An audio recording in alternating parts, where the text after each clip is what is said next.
오늘은 내 부모를 공경하라 라는 제목으로 말씀 전하겠습니다. 나를 위해서라면 기꺼이 아픔이 되시는 분, 나를 위해서라면 언제든 눈물이 되시는 분, 그런 당신이 내 부모입니다. 늘 고마웠고 너무 미안했습니다. 당신의 사랑이 하늘만큼, 아니 하나님만큼 깊고도 높음을 이제야 깨닫습니다. 정영복 시인의 어버이의 기도라는 시입니다. 자녀 입장에서 부모님의 사랑을 고백하고 있습니다. 어릴 때 자녀에게 부모는 세상의 전부입니다. 모든 것을 해주는 사람이고요, 무조건적인 사랑을 베풀어 줍니다. 그런데 자라면서 점점 부모의 존재가 좀 약해지고 희미해집니다. 하지만 나중에 자녀가 부모가 되면 이제 깨닫게 되죠.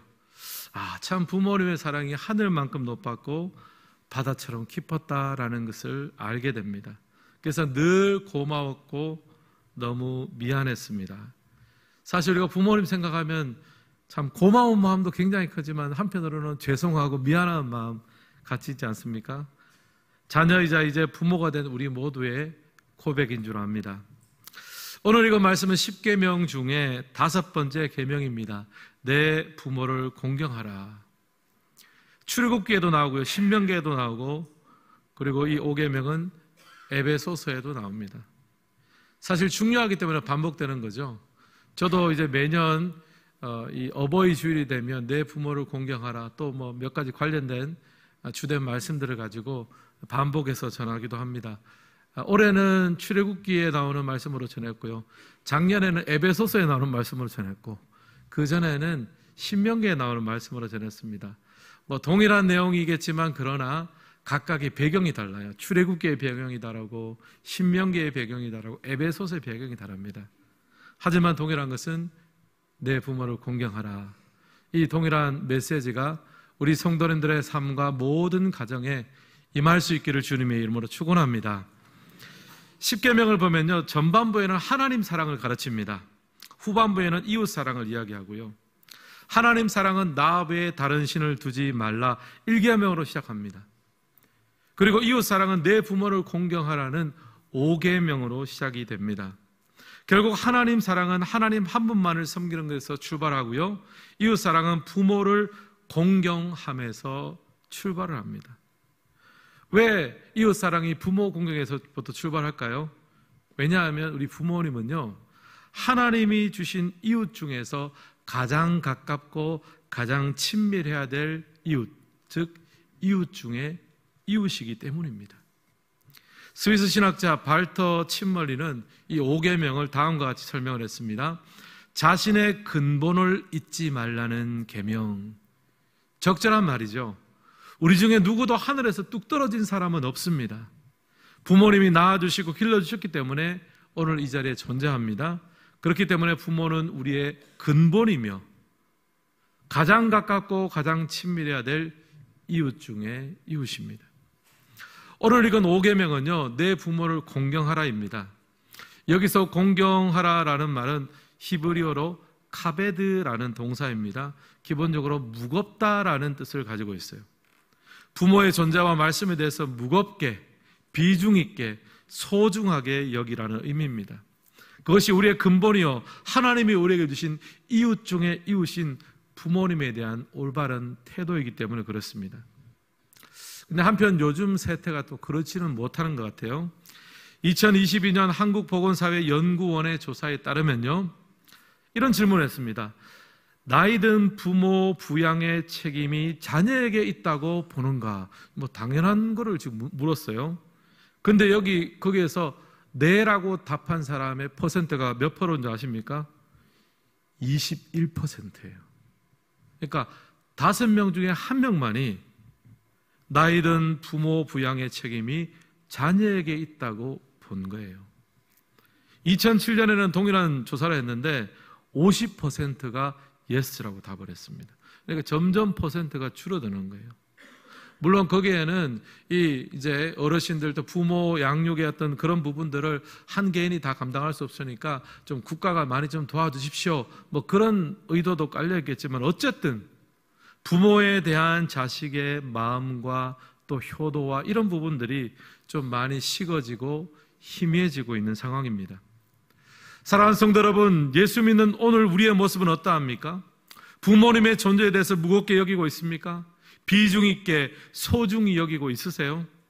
혹시 나는 부모님이 소천하고 안 계시니까 내게는 해당되지 않는다라고 생각하지 마십시오. 우리 주위의 믿음의 어르신들이 다 영적인 부모님들입니다. 오늘 예배드리는 모든 성도님들이 부모님을 공경하고 주님이 원하시는 아름답고 행복한 가정을 이뤄갈 수 있기를 주님의 이름으로 축원합니다. 이런 소망을 가지고 오늘 말씀을 보면서 부모를 공경하는 가정에 필요한 것을 세 가지로 한번 정리해 보았습니다. 첫 번째, 부모를 공경하는 가정에 필요한 것은요, 먼저 내가 하나님 안에서 안식을 누려야 합니다. 1번 같이 한번 읽겠습니다. 하나님의 안식 누리기. 출애굽기 20장 1절로 2절 말씀도 같이 한번 읽겠습니다. 하나님이 이 모든 말씀으로 말씀하여 이르시되 나는 너를 애굽 땅 종되었던 집에서 인도하여 낸 내 하나님 여호와니라. 아멘. 십계명의 서론 부분입니다. 하나님은 십계명을 이스라엘 백성들에게 주실 때 먼저 자기를 소개하셨어요. 나는 너를 애굽 땅 종되었던 집에서 인도하여 낸 여호와니라. 여기서 하나님 어떤 분입니까? 이스라엘 백성들이 애굽에서 종살이하는 것을 구해주신 분입니다. 애굽 왕 바로의 노예로 살았던 이스라엘을 출애굽케 하시고 자유인이 되게 하시고 참된 안식과 쉼을 주신 분입니다. 월터 브루그만이라는 신학자가 안식일은 저항이다라는 책을 썼는데요, 그 책을 보면 이스라엘 백성들이 애굽에서 안식하지 못했다라고 기록을 합니다. 바로 왕은요, 그 당시에 그 애굽을 지배했던 바로 왕은 끊임없이 국고성을 건설하고 벽돌을 찍어내고 또 피라미드를 쌓고 또 생산량을 채워야 되는 거예요. 그렇게 제국을 유지하지 않으면 언제든지 더 강한 나라가 와서 이 제국을 무너뜨릴 수 있다고 생각하니까 더 큰 도시를 건설하고 더 많은 군사력을 채우고 뭐 그렇게 하다 보니까 너무너무 많은 인력이 필요하고 노동력이 필요했다는 거예요. 그래서 한 번은 이스라엘 백성들이 여호와를 좀 예배하고 싶으니까 며칠 시간을 좀 말미를 달라고 했다가 큰 화를 당하기도 했습니다. 출애굽기 3장 18절인데요, 우리 같이 한번 읽겠습니다. 이제 가서 일하라. 짚은 너희에게 주지 않을지라도 벽돌은 너희가 수량대로 바칠지니라. 백성들이 지금 하나님을 예배하겠다고 바로왕에게 요청했습니다. 광야로 한 3일 길쯤 떠나가지고 거기서 여호와 하나님 예배하고 돌아오겠다라고 하니까 바로가 바로 거절했어요. 웃으실 줄 알았는데 하나도 안 웃으시고 바로가 바로 거절했어요. 왜냐하면요, 지금 해야 할 일이 태산인데 지금 뭐 어떻게 시간을 며칠 빼가지고 언제 벽돌 맞추고 언제 그 국고성을 짓고 언제 그 자금량을 맞추냐는 거예요. 배부른 소리 하지 말라는 거예요. 그래서 더 세게 몰아칩니다.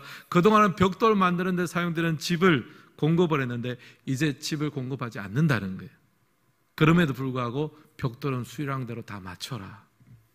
여러분, 여기서 바로왕은 생각합니다. 이 제국이 굴러가려면 더 많은 노동, 더 많은 수고, 더 많은 업적이 있어야 된다는 거예요.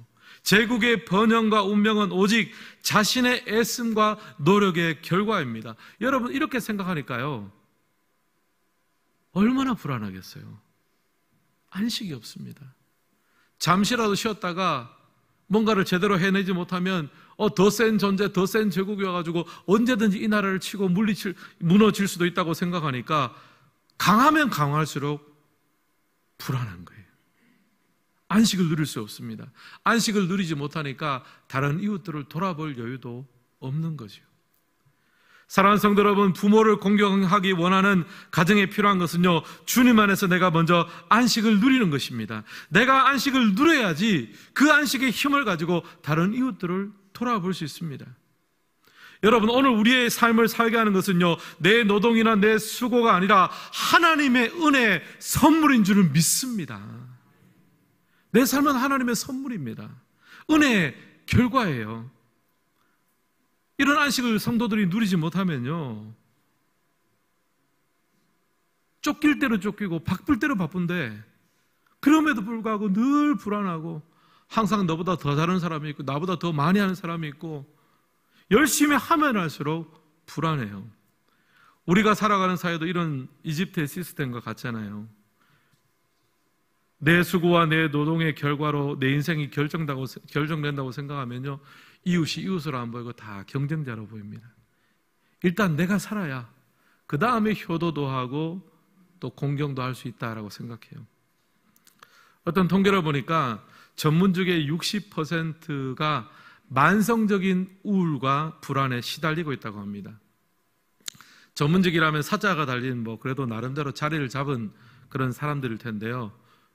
근데 그 인원 중에 60%가 만성적인 우울과 불안에 시달린다는 거잖아요. 왜냐하면 이만큼 내가 이렇지만 언제든지 나보다 더 열심히 하고 더 잘하는 사람이 나타나기만 하면 내 이 이룬 모든 것은 무너질 수 있다라는 불안감이 있는 거예요. 오히려 가지고 이룬 사람들이 더 불안하고 더 우울합니다. 그냥 아무것도 없으면 오히려 마음 편하죠. 여러분, 내 인생이 내 수고와 내 애씀의 결과요 보상이라고 생각하면요, 우리는 늘 불안할 수밖에 없습니다. 쉴 수가 없습니다. 안식을 누릴 수 없어요. 여러분, 목회의 세계도 예배가 아닙니다. 코로나 이후에 교회들은요, 제가 이제 목사로서 여러 교회 청빙과 이런 부분을 보면요, 코로나 이후의 교회는요, 자기 교회를 일으킬 메시아를 찾습니다. 그 말은 목사로 청빙받고 나서 결과물을 내야 된다는 압박감을 받는다는 거예요. 교회 성장이라는 보이지 않는 바로왕의 등살에 목회자들과 중직자들이 쉴 수가 없습니다. 그렇게 되면요, 성도가 영혼으로 보이지 않고 숫자로 보이게 되는 거예요. 하나님 안에서 안식을 누리지 못하면요, 이웃이 이웃으로 보이지 않고 경쟁자로 보이고 내 업적으로 보이는 거예요. 사랑하는 성도 여러분, 우리의 가정을 살펴보시기 바랍니다. 혹시 자녀에 대해서, 부모님에 대해서 바로 왕과 같은 시선으로 바라보고 있지 않습니까? 그 사람의 눈물과 아픔과 상처에 대해서는 무관심하고 이것 해라 저것 해라, 왜 그렇게밖에 못하느냐, 바로왕처럼 우리가 원하는 바를 강요하고 있지는 않습니까? 여러분, 그런 마음으로는요, 하나님께서 내 옆에 허락하신 이웃 중에 이웃인 부모님뿐 아니라 어떠한 사람도 우리가 사랑하고 소통하고 공경할 수 없습니다. 행복한 인간관계, 행복한 가정을 이룰 수가 없는 거예요. 먼저 우리가 주님 안에서 힘을 누려야 됩니다. 하나님 앞에서 우리의 자신의 힘을 빼고 오늘 나의 삶은 내 노동과 내 헌신과 내 수고로 만드는 것이 아니라 주님께 받은 선물입니다. 하나님의 은혜의 산물입니다. 여러분, 이 마음을 품기를 주님의 이름으로 축원합니다. 이 안식이 없으면요, 일주일에 1시간 예배 드리는 시간도 아까워요. 이거 빨리 끝나고 나서 내가 뭐 해야 되는데, 또 빠듯하게 또 경제생활 하죠. 근데 이 하나님 안에 안식이 없으면요, 주일날 드리는 그 작은 헌금도 때로는 아깝습니다. 왜냐하면 이거 가지고 뭘 할 수 있는데. 여러분, 우리의 삶은요, 하나님께 달려있어요. 하나님 우리의 삶을 인도하십니다. 그 하나님 안에 안정을 누리고 하나님 안에 안식을 누릴 수 있는 우리 모두의 삶이 되기를 주님의 이름으로 축원합니다. 그럴 때 가장 가까운 이웃인 부모님이 보이는 거예요. 이웃들이 보이는 거죠. 옆 사람과 이렇게 한번 인사하겠습니다. 인생은 하나님의 선물입니다. 안식을 누리십시다. 내가 먼저 하나님 안에 안식을 누려야 이웃 중에 이웃, 우리 부모님들을 사랑하고 공경하고 또 다른 이웃들을 섬길 수 있습니다. 두 번째, 부모를 공경하는 가정에 필요한 것은요, 존중히 여기는 자세입니다. 2번 함께 읽겠습니다. 존중히 여기는 자세. 12절도 같이 한번 읽겠습니다. 내 부모를 공경하라. 그리하면 내 하나님 여호와가 내게 준 땅에서 내 생명이 길리라. 아멘. 내 부모를 공경하라고 했습니다. 이제 부모의 존재와 말씀을 무겁게 비중 있게 소중히 여기는 거라고 말씀드렸죠. 저는 이거 좀 합쳐서 한 단어로 좀 표현하고 싶습니다. 존중하라는 단어를 쓰고 싶어요. 부모님을 공경한다는 것은 부모를 존중한다는 겁니다. 부모가 젊고 건강할 때는 자녀들이 알아서 존중합니다. 눈치도 봅니다.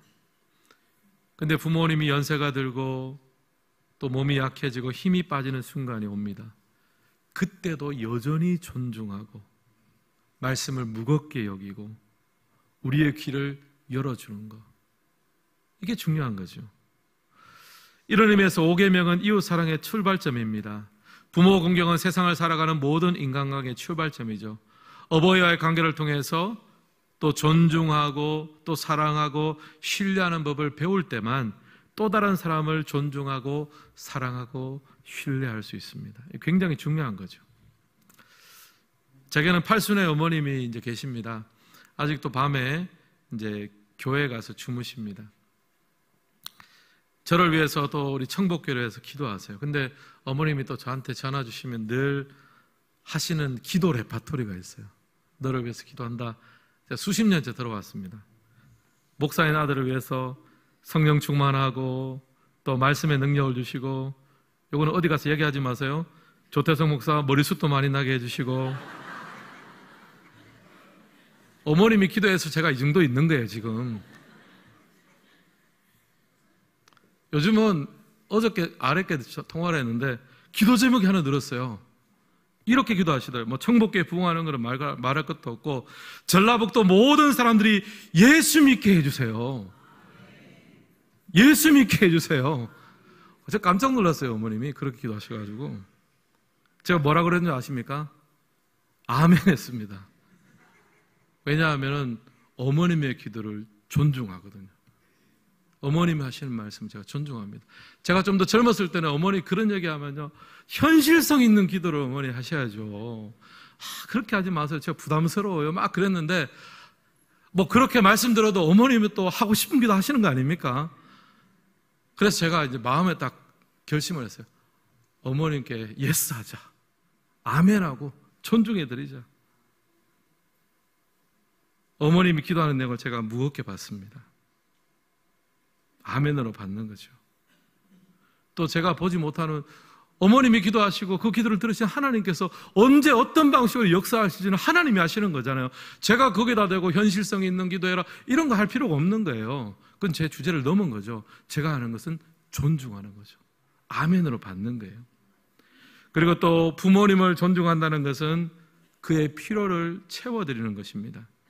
오늘은 어버이 주일입니다. 또 며칠 전에는 어버이날이었습니다.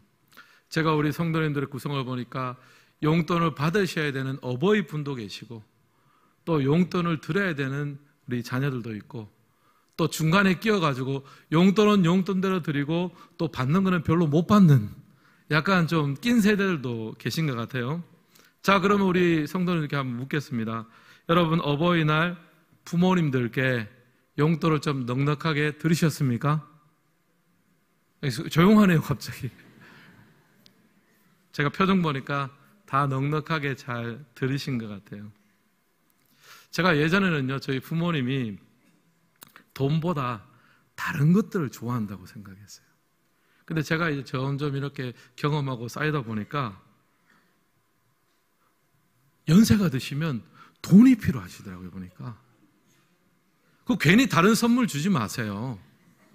용돈을 드리세요. 용돈을. 그래서 좀 우스갯소리처럼 그런 말이 있더라고요. 세상에서 가장 귀한 금 3가지가 있습니다. 소금, 황금, 지금, 시간인 걸 말하죠. 근데 요즘 버전이 따로 있대요. 황금은 그대로 두고 황금, 송금, 입금. 부모님의 필요를 채워드리는 것이 효도고 존중입니다. 또 5월 25일은 가족 초청주일입니다. 사랑하는 가족, 친지, 이웃들 중에 하나님 안 믿는 분들 많이 있지 않습니까? 또 오랫동안 신앙생활을 방황하고 있는 분도 많이 있습니다. 그분들을 초대하는 시간입니다. 근데 여러분, 사실 좀 부담스럽기도 하잖아요. 또 앞에 저 같은 목사가 나와가지고 여러분 전도해야 됩니다. 작정해야 됩니다. 초대장 드립니다. 선물 사가세요. 그러면 여러분 부담스럽잖아요. 근데 왜 제가 이걸 매년 5월이 되면 왜 가족 초청주의로 반복합니까? 왜냐하면요, 아버지 하나님의 마음을 존중하기 때문이에요. 이런 자를 찾으시는 아버지 하나님의 요청이 너무나 무겁고 중하기 때문에 작정을 하고 기도도 하고 선물도 사가고. 여러분 나가실 때 그냥 가지 마시고 선물 하나씩 사가십시오. 여러분 또 사람이 전도되고 하나님 앞에 나오는 것을 우리가 누가 자신할 수 있겠습니까? 때를 얻든지 못 얻든지 전하고 문을 두드려야죠. 하나님의 때 하나님께서 열어주실 줄을 믿습니다. 하늘 아버지의 요청을 무겁게 받아들이고 존중해야지 육신의 부모님도 우리가 존중할 수 있는 겁니다. 사랑하는 성도 여러분, 부모를 공경하는 가정이 되기를 원하십니까? 무엇보다 그의 필요를 채우시고 존중할 수 있기를 원합니다. 우리 또 어르신들이 젊을 때나 연료할 때, 젊을 때뿐 아니라 연로하고 약할 때든지 그의 존재와 말씀을 소중히 여기며 우리의 기로를 열며 그의 필요를 채워줄 수 있는 복된 가정이 될 수 있기를 주님의 이름으로 축원합니다. 마지막 세 번째로 부모를 공경하는 가정에 필요한 것은요, 등으로 보여주는 교육입니다. 3번 함께 읽겠습니다. 등으로 보여주는 교육. 앞서 부모를 공경하는 가정에 필요한 것 두 가지 말씀드렸죠. 첫째는 내가 먼저 하나님의 안식을 누려야 됩니다. 내 인생은 내 수고와 내 애씀의 결과가 아니라 하나님의 은혜의 산물이요 선물입니다. 이것을 인정할 때 우리가 안식을 누립니다. 그렇지 않으면 우리는 평생 동안요 돈의 노예, 시간의 노예, 일의 노예로 붙잡혀 사는 거예요. 가족도 이웃도 부모도 돌아볼 겨를이 없습니다. 공경할 수 없습니다. 내가 먼저 하나님 안에서 안식을 누려야 부모를 공경할 수 있습니다. 둘째, 부모를 공경하는 것은요 존중입니다. 그의 존재와 말을 무겁게 여기십시오. 귀를 열어드리십시오. 그의 필요를 채워드리시기 바랍니다. 그리고 마지막으로 부모를 공경하는 가정에 필요한 것은요 등으로 보여주는 교육입니다. 12절 말씀을 다시 한번 같이 읽겠습니다. 내 부모를 공경하라. 그리하면 내 하나님 여호와가 내게 준 땅에서 내 생명이 길리라. 아멘. 보통 10계명에는요 이렇게 해라 하고 끝납니다. 그런데 이 5계명에는 이렇게 해라, 내 부모를 공경하라 라고 하면서 한 가지 약속이 더 들어가 있다는 거예요. 그리하면 내 하나님 여호와가 내게 준 땅에서 내 생명이 길리라. 약속이 붙어 있는 거예요. 신명기에 보면 이 약속에 대해서 조금 더 확장된 해석이 나옵니다. 신명기 4장 40절 같이 한번 읽겠습니다. 오늘 내가 내게 명령하는 여호와의 규례와 명령을 지키라. 너와 내 후손이 복을 받아 내 하나님 여호와께서 내게 주시는 땅에서 한없이 오래 살리라. 아멘. 여기서 하나님이 내게 주신 땅은요 기본적으로 가나안 땅입니다. 그 땅에서 그 땅을 부여받은 사람이 주님의 말씀을 지키면서 행복하게 살죠. 근데 여기서 내 생명의 길리라고 하는 것은 1차적으로 그 사람의 수명도 있지만 그 사람의 영향력을 받아서 하나님을 함께 신뢰하고 살아가는 믿음의 후손들의 삶도 그 땅에서 계속 이어지고 길어지고 오래 살 것을 이야기하는 거예요. 하나님의 명령과 규례를 지키면 가나안 땅 하나님의 땅에서 너와 내 후손이 복을 받으며 살 수 있다는 것입니다. 근데 반대로 경고도 있어요. 주님의 규례와 법들을 지키지 않으면 그 땅에서 쫓겨나게 됩니다. 레위기 20장 22절 같이 한번 읽겠습니다. 너희는 나의 모든 규례와 법도를 지켜 행하라.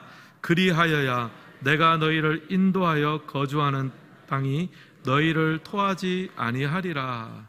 하나님 말씀 제대로 안 지키면 어떻게 한다고요? 그 땅이 너희를 토하여 낼 거다.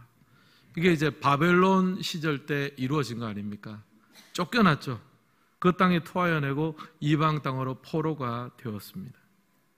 하나님이 주신 땅에서 생명이 단축되고 짧아진 거죠. 근데 오늘 읽은 이 5계명을 보면요, 이 어마어마한 일이 어디에서부터 출발됩니까? 내 부모를 공경하느냐 공경하지 못하느냐에서 이 어마어마한 결과가 나온다는 거예요. 왜냐하면 결국 신앙의 전수는요, 하나님의 말씀 지키는 것은요 어디에서 배워집니까? 그 당시에는 가정이 전부였어요. 결국 가정에서 부모를 공경하고 부모가 믿는 하나님을 나도 믿고 그렇게 해서 믿음이 잘 전수가 되면은 하나님 허락하신 땅에서 대대손손 잘 살 것이고, 그렇지 못하면 그 땅에서 쫓겨나는 일이 일어났습니다. 여러분, 결국 후손들에게 신앙을 잘 전수해서 대대손손 믿음으로 살아가는 비결은 부모 공경인데요. 사실 이제 우리가 부모 공경이라는 말과 또 여러 가지 복들을 연결하는 것이 좀 쉽지는 않습니다. 우리가 보통 가정을 믿음으로 세우는 것은 이제 다음 세대 우리 자녀들에게 믿음의 양육을 하는 것은 보통 자녀들에게 합니다. 너가 이렇게 해라, 저렇게 해라. 너 이거 안 했니? 그렇게 이야기합니다. 그게 신앙교회라고 생각합니다. 근데 여기서 지금 말씀해주는 신앙교육은요, 내 삶으로 보여주는 교육입니다. 자녀는 부모의 등을 보고 배운다는 거죠. 내가 부모를 공경하는 그 모습을 보면 자녀들이 그것을 보면서 부모님을 공경해야 되는구나. 또 부모님이 믿는 그 하나님이 이제 나의 하나님이 되구나. 자녀가 뭘 보느냐 하면은 그 사람이 부모를 공경하는 그 모습을 보면서 자녀도 그 등을 보면서 배운다는 거예요. 며칠 전에 이제 어버이날이었습니다. 제가 우리 집 애들한테 그 전날부터 교육을 시켰습니다. 어버이날 꽃과 선물을 준비해야 된다. 왜냐하면 교육이잖아요. 이거 알아야 되거든요. 그래서 제가 이야기를 몇 번 했습니다. 꽃과 선물을 준비해야 된다 이야기했어요. 어버이날 아침이 딱 됐습니다. 우리 애가 저한테 딱 물어요. 아빠, 할머니에게 전화드리고 용돈 붙였어요? 딱 물어요. 간다며 막 서늘해져. 다 보고 있어요, 애들이. 다 보고 있어요. 제가 뭐 애들한테 너 왜 부모 공경 안 하냐? 왜 꽃 준비 안 했냐? 선물했냐? 뭐 준비했냐? 그러면 이제 애들 딱 보는 거죠. 아빠는 했어요? 아빠 등을 보고 이제 배우는 거예요. 제가 당연히 했죠. 전화도 드리고 용돈도 보내드리고 했죠. 자녀는 부모의 등을 보고 배우는 거예요. 자녀는 부모의 거울이다라는 말이 있습니다. 부모로서 가슴 떨리는 말이죠. 거울 속의 존재, 자녀가 잘 되려면 거울 밖에 있는 내가 먼저 잘 돼야 됩니다. 내가 먼저 하나님 중심의 신앙을 회복하고 내가 먼저 부모를 공격할 때 우리의 다음 세대들 자녀들이 하나님을 중심에 두고 살아가고 또 부모를 공경하는 믿음의 세대들이 될 수 있습니다. 사랑하는 성도 여러분, 오늘 우리의 가정과 교회 앞날이 염려가 되십니까? 다음 세대를 걱정되십니까? 여러분, 그 문제 해결점의 출발은 우리의 다음 세대가 교회가 아니라 바로 나 자신입니다. 내 다음 세대는 우리의 등을 보고 배울 거예요.